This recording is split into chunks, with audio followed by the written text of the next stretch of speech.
Koduru MLA ఆరవ శ్రీధర్. అసలు నాకు నిజంగా ఆశ్చర్యం అనిపిస్తుంది.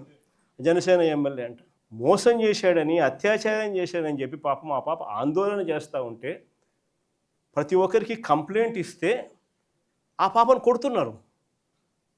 ఆ పాప రోడ్డెక్కితే ఆ పాప రోడ్డెక్కి నాకు అన్యాయం జరిగిందని ఆ పాప చెప్తే ఆ పాపను కొడుతున్నారు పోలీసుల సమక్షంలో.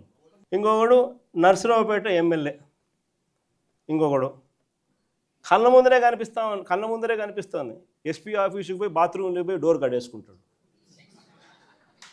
అసలు ఎస్పీ ఆఫీసులోకి పోవడం ఏంది, బాత్రూంలోకి పోయి నువ్వు డోర్ కడేసుకోవడం ఏంది, డోర్ కడేసుకొని నువ్వు స్ట్రైక్ చేయడం ఏంది? అసలు దానికి చంద్రబాబు నాయుడు పంచాయతీ చేస్తాడు.